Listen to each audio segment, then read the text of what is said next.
The most important step we'll ever take in life is our next one. But a lot of us get our feet stuck in concrete. We get our feet stuck in concrete because we're afraid to make enemies. We're afraid to speak what's on our mind. We're afraid of being in that group of people.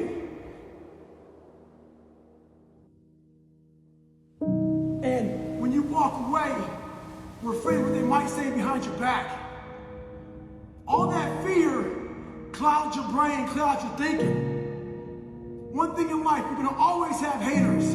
Embrace them. You are your own hero. You are your own leader. You are your own master.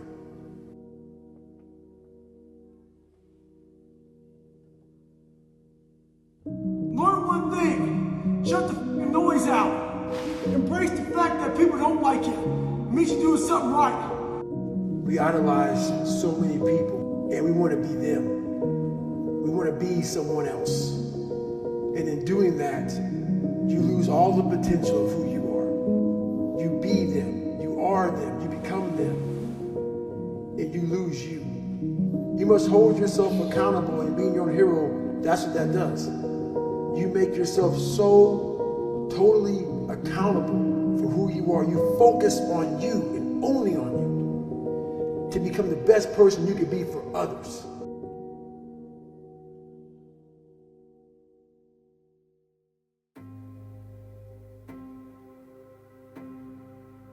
If you start with the presumption that there's a baseline of suffering in life and that can be exaggerated as a consequence of human failing, as a consequence of malevolence and betrayal and self-betrayal and deceit and all those things that we do to each other and ourselves that we know that aren't good, that amplifies the suffering. That's sort of the baseline against which you have to work. And it's contemplation of that often that makes people hopeless and depressed and anxious and overwhelmed and all of that, and they have the reasons. But you need something to put up against that.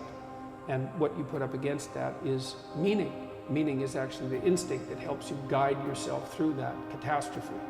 And most of that meaning is to be found in the adoption of responsibility. People are looking for the excuse, and the truth is the excuse is completely valid, but that's still not going to change the circumstance. So the test is not whether or not you know the reasons for not succeeding. The test is whether or not you're willing to do whatever it takes to get to that next level. And a big part of the whatever it takes actually is just remain teachable. Just be a student of the game, a student of life, a student of those who've achieved.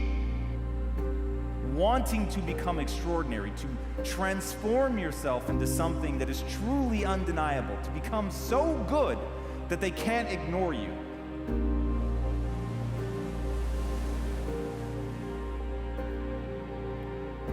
I believed that my talent and intelligence were fixed traits. I was born a certain way, and life is about making the most of what I'd been born with. What I did not yet understand is the reason humans are the ultimate apex predator.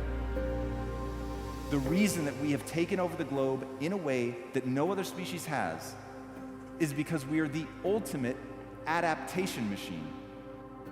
Neither the strongest of the species that survive nor the most intelligent, but rather the most adaptive to change. Stay on the goddamn path and be careful. If you were better, the people around you would be less worse than they are. And if you were good enough, you don't know how much better the people around you would be. If you don't understand that you could do that, then you don't know who you are. If you stop, you get the emotion, you don't get the progress. So if you talk to any decent athlete, they'll tell you that where the pain starts is when the work starts. Talk to any decent entrepreneur that's built a large-scale business, they'll tell you the shit they had to go through. So you either get the emotion or you get the progress, but you can't have both. What you build your self-esteem around matters. And whether you realize it or not, each and every one of you has something that sits at the core of how you feel about yourself And from that, your identity, your sense of self-worth, your self-esteem, it is all built around that thing. Happy exists in a binary. Happy, sad, positive, negative, pessimist, optimist. Those are all binaries. Joy wraps its arms around the full spectrum of the human experience. Joy is when you see how fragile, temporary, fleeting this experience is. Joy is we're here, and we're in this moment. I think it's really important. I think this idea of identity is just so powerful. When somebody asks the question, who are you? How do you answer that question? Things that are robust, that are strong, that are tough, that can take just a lot of abuse before they break, they are still ultimately defined by their breaking point. Something that is anti-fragile, on the other hand, is something that the more you attack it, the more it is pounded on, the stronger it gets.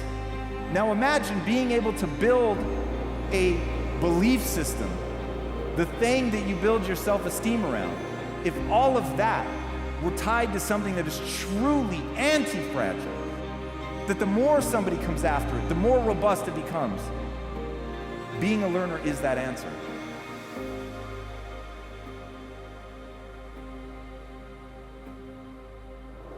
You come face to face with just how fleeting this experience is, and it heightens your gratitude and appreciation for what you do have right now.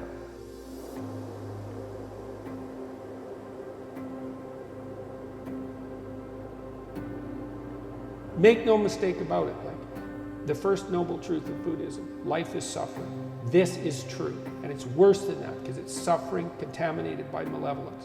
That's the baseline. And so that's very pessimistic. But the optimistic part is that you are so damn tough you can actually not only deal with that, you can improve it.